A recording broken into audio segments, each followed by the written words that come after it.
Entonces, el objetivo es destacar los factores que pueden incidir en el riesgo y desarrollo de cáncer ginecológico y presentar los datos de medicina basada en evidencia más relevantes en relación al uso de la terapia hormonal en la menopausia. Esta es la agenda y me voy a enfocar específicamente a hablar sobre el efecto que tiene la terapia hormonal en cérvix, en endometrio, en ovario y en mama.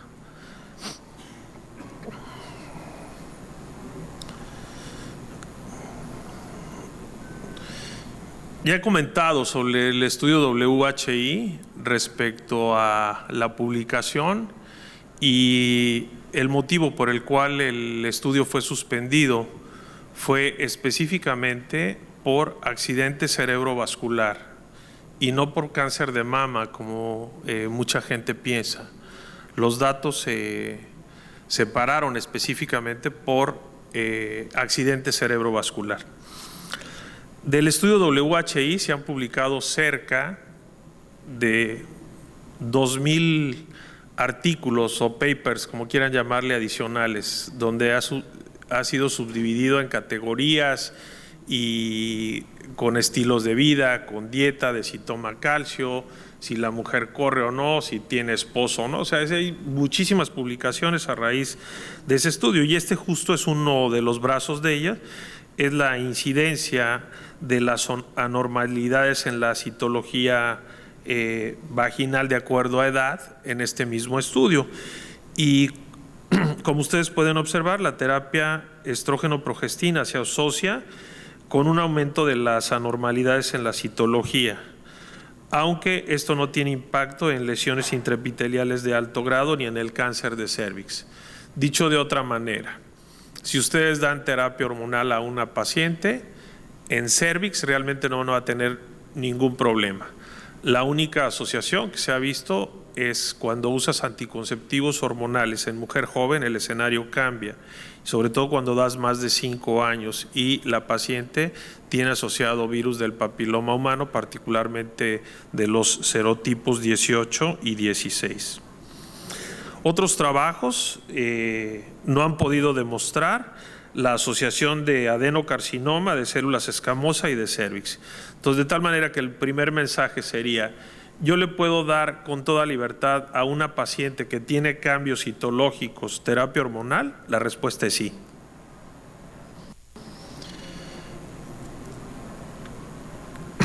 En el consenso de la Sociedad Internacional de Menopausia publicado en 2016, el estudio WHI no hubo aumento de cáncer de cérvix y tiene una recomendación de tipo A, que es la más elevada, y los estudios de corte a largo plazo no han encontrado ningún aumento en cáncer de cérvix, en terapia hormonal en la menopausia, una gradación de tipo B que también es bastante buena. Respecto a endometrio, desde la década de los 70, cuando se usaban hormonas previamente, con mucho énfasis en la década de los 60, en los 70 empezaron a aparecer los primeros cánceres de endometrio y se pudo observar cómo a mayor tiempo de uso, aquí son 3 años de uso, en color amarillo 2 años y en color verde 1 año.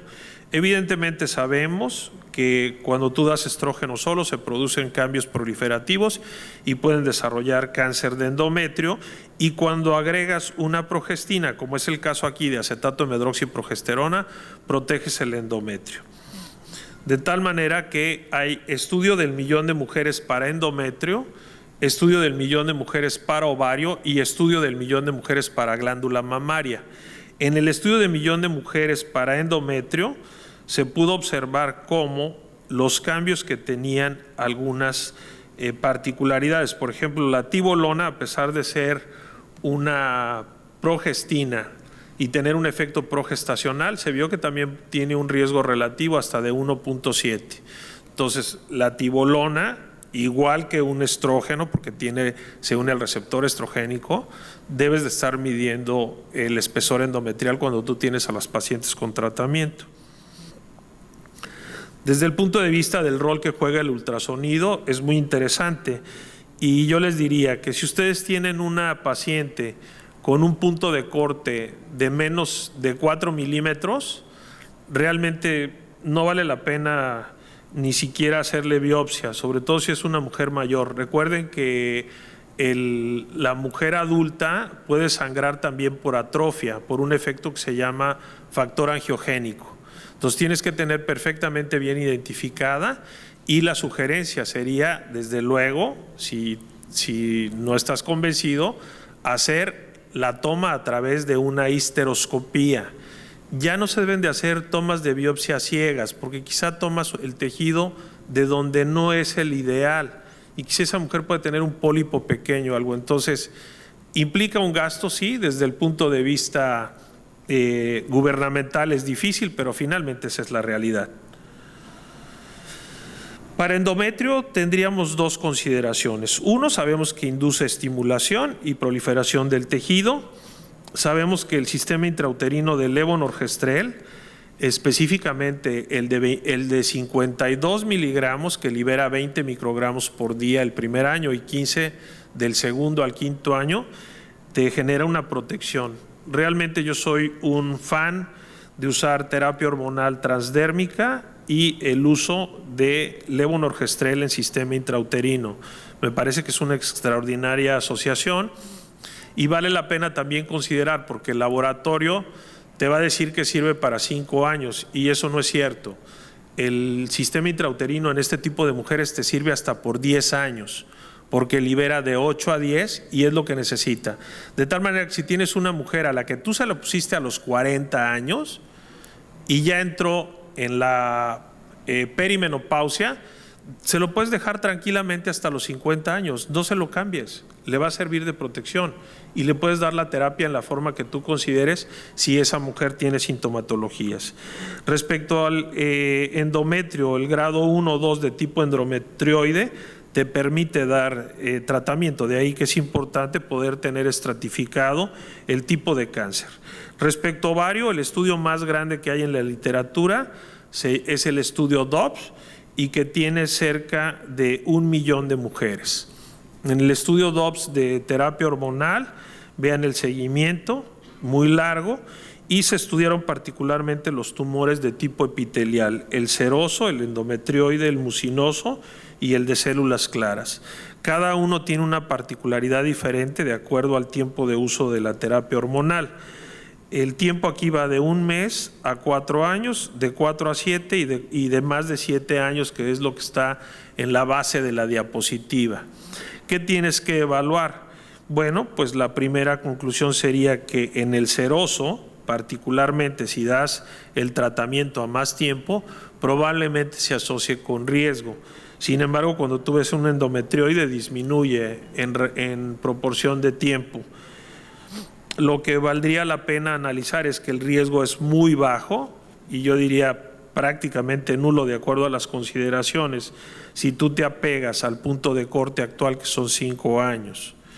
Y si lo usas por más tiempo, pues valdría la pena hacer algunas estrategias que de todos modos se hacen dentro de la vigilancia. Sabemos que este cáncer de por sí, cuando se detecta, ya es muy avanzado y tardíamente. Vean lo que dice el posicionamiento publicado en el 2017 de la Asociación Norteamericana de Menopausia. Dice: si existe el cáncer de ovario y riesgo en relación a terapia hormonal, esta posibilidad es sumamente baja y es menos de 1 en 1000 y hasta muy rara, de 0.1 en 1000. Los datos están limitados en estudios observacionales en historia familiar, particularmente en las mujeres portadoras de BRCA y usuarias de terapia hormonal.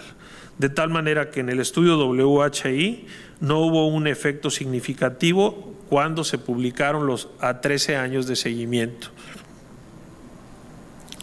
Y finalmente, la joya de la corona, como yo le menciono, es la evaluación de la glándula mamaria, y qué es lo que más le preocupa a la paciente y al ginecólogo. La paciente, cuando acude a nuestra consulta y te habla de hormonas, lo que primero le interesa, y te lo va a decir seguramente, es: doctor, no quiero subir de peso. Bueno, pues permítanme decirles que la terapia hormonal no sube de peso, inclusive baja, porque logra convertir la resistencia a la insulina que presentan estas pacientes. Entonces hay que desmitificar y ser claros en la consejería que se da a la paciente cuando tú le dices: oiga, no me vaya a dar algo que me suba de peso. Pues tiene uno que ser claro, decirle: oye, esto no te sube de peso, al contrario, si tú no lo tomas, que sí lo necesitas, sí vas a tener a tener sobrepeso o a engordar, precisamente por la inversión que hay de la resistencia a la insulina. Y entonces, respecto a glándula mamaria, algunas consideraciones. Vean ustedes cuáles son los factores que inciden. Desde luego es la densidad de la glándula mamaria, que son los factores que no podemos modificar, los niveles plasmáticos de estradiol, la edad en la que se presenta la menopausia, la edad del primer parto, el índice de masa corporal, la edad de la menarca y finalmente el uso de terapia hormonal. Si ustedes observan en la gráfica, en las barras, evidentemente la edad de la menarca y el índice de masa corporal van de la mano con el riesgo de terapia hormonal, es decir, son muy similares. Y ahí es donde nosotros debemos de ser enfáticos, es decir, evaluar los factores de riesgo que va teniendo esta mujer para poder desarrollar un cáncer de este tipo.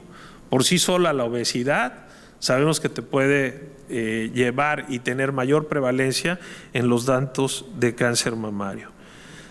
Y de ahí vean el impacto que tiene un familiar de primer grado, como sería la mamá o la hermana, o un familiar de segundo grado, como sería la tía o la abuela.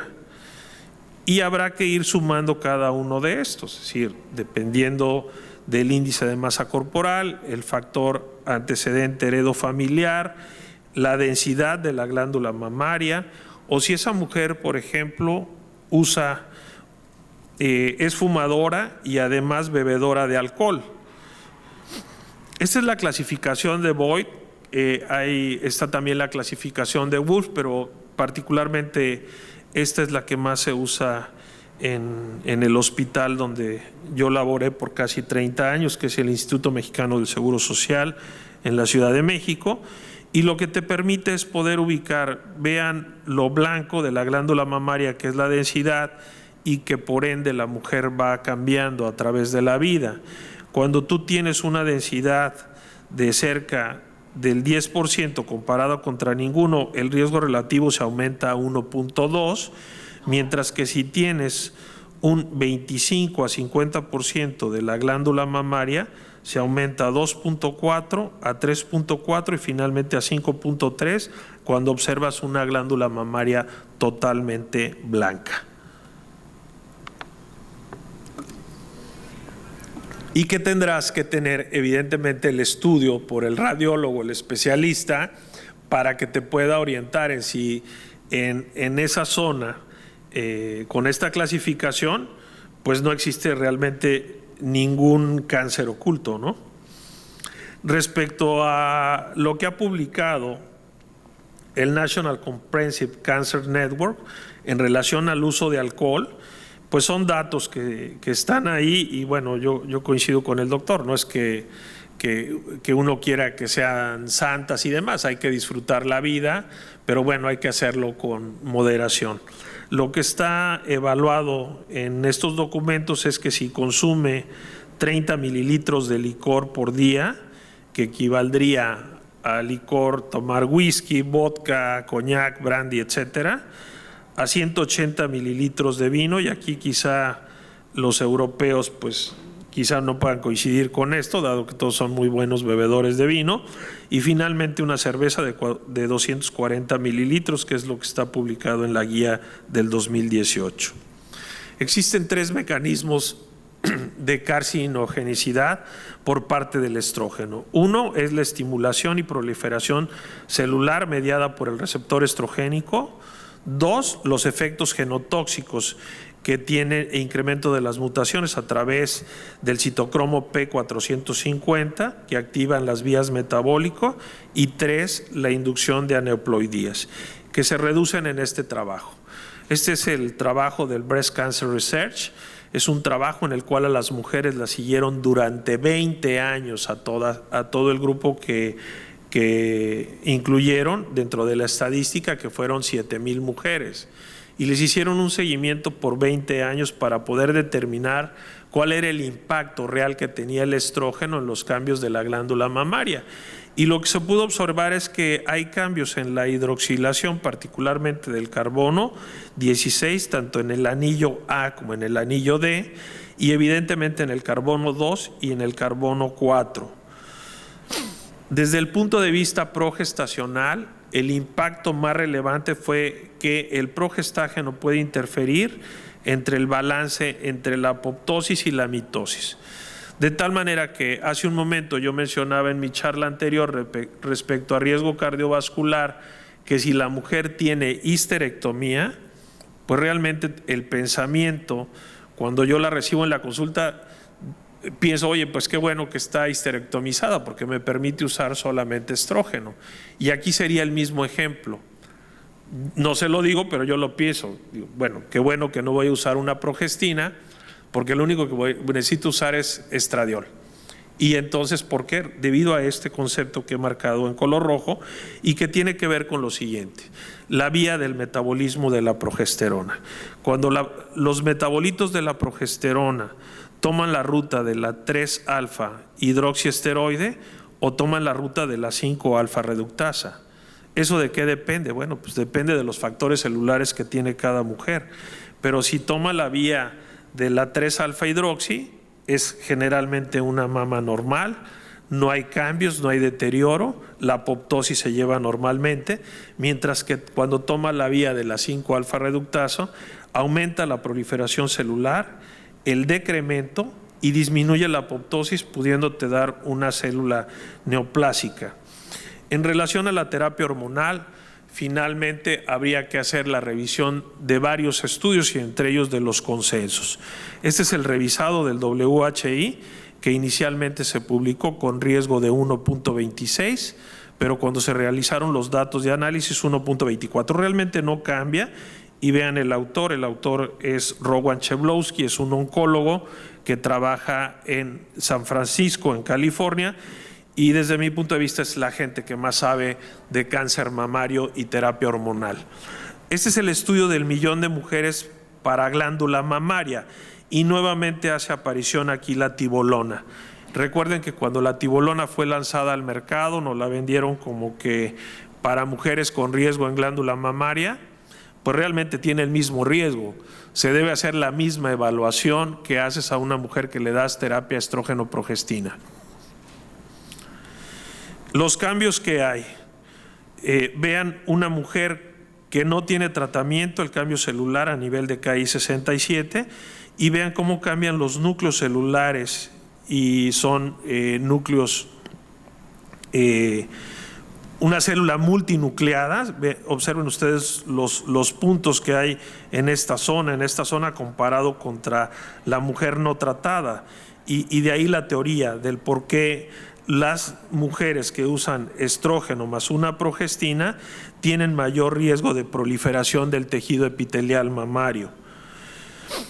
Sin embargo, vale la pena destacar que cuando tú usas un tipo de progestágeno, el más noble para la glándula mamaria definitivamente es la progesterona micronizada.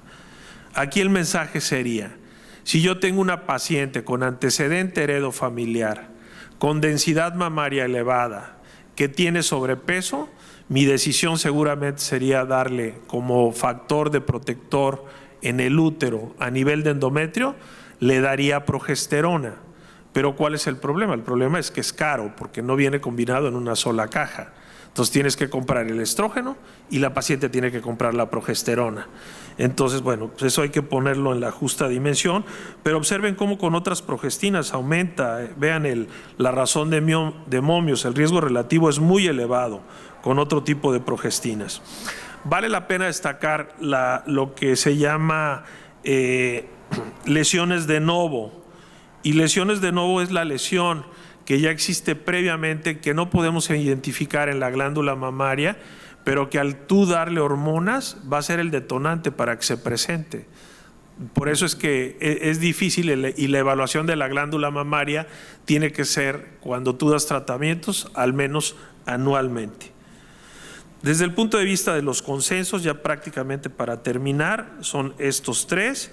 Nuevamente ya mencioné que la mejor progestina está totalmente conceptualizado en todos los documentos que hay de revisión de medicina basada en evidencia, es la progesterona micronizada. Y todo se debe por el estudio E3N o el estudio EPIC, que es este de las maestras de Francia, que fueron cerca de 55,000 maestras evaluadas para poder llevar al concepto del por qué estradiol y progesterona no tenían impacto en la glándula mamaria, mientras que otro tipo de progestinas, sobre todo las derivadas del 19-norpregnano, tienen mayor actividad en lo mismo. Y nuevamente algunos otros trabajos de consenso, del grupo de Suiza, en el cual nuevamente progesterona micronizada con seguridad por 5 años, algunos otros datos y del por qué en mujeres con histerectomía te permite proyectar hasta 7 años y un mes, ese es el punto de corte. Entonces, con útero 5 años y sin útero 7 años, si todo está bien. Evaluar anualmente, hay algunos autores que comentan que hay que abandonar el concepto arbitrario de dar solamente 5 años si la glándula mamaria está siendo bien evaluada y los datos de la mastografía te dice que no tiene ningún cambio, quizá poderlo usar por más tiempo. En cuanto a esquemas cíclicos y continuos, realmente no hay datos que te orienten hacia si uno es mejor que otro. Ahí faltan muchos datos. En relación a síndrome geniturinario y terapia local, realmente no tienes gran problema en relación a glándula mamaria. Hay trabajos específicos, sin embargo, vale la pena destacar que la primera recomendación para síndrome geniturinario son lubricantes y humectantes vaginales. Y de segunda línea, el estrógeno siempre y cuando estos no tengan resultado. Ya casi para terminar, solamente 3 diapositivas, señor coordinador. Es este trabajo que es el estudio de seguimiento a 22 años del estudio WHI. Y nuevamente es el autor, porque este autor fue el que participó en los datos del WHI. Y vean qué interesante, cuando tú das solo estrógenos equinos conjugados, tienes mayor posibilidad de proteger la glándula mamaria, que fue lo mismo que publicaron el grupo de Finlandia con su estudio de más de 500,000 de mujeres. Cuando se comparaba contra placebo, había más datos de placebo que más cánceres en el grupo placebo que en el grupo que solo usó estrógeno. Y que los puntos de corte fueron a 5.4, a 10.2, a 16 años y finalmente a 22 años.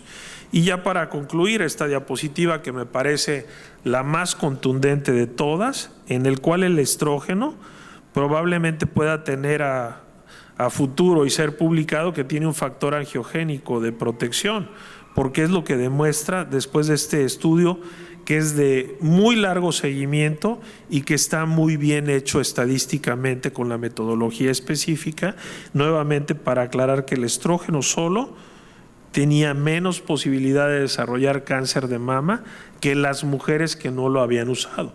Claro, esto tiene que ser evaluado de una manera conjunta con toda la serie de elementos que yo he mencionado, evaluar desde luego factores de riesgo, heredofamiliares, estilo de vida, la mastografía, en fin. Mis conclusiones: los resultados de los reanálisis de los estudios ya publicados y la evidencia de nuevas investigaciones están permitiendo reevaluar favorablemente el uso de la terapia hormonal. Ese es mi correo electrónico. Si alguien desea alguna de las citas o documentos, me escribe y con mucho gusto se le envío. Muchísimas gracias nuevamente, ha sido un placer estar con ustedes.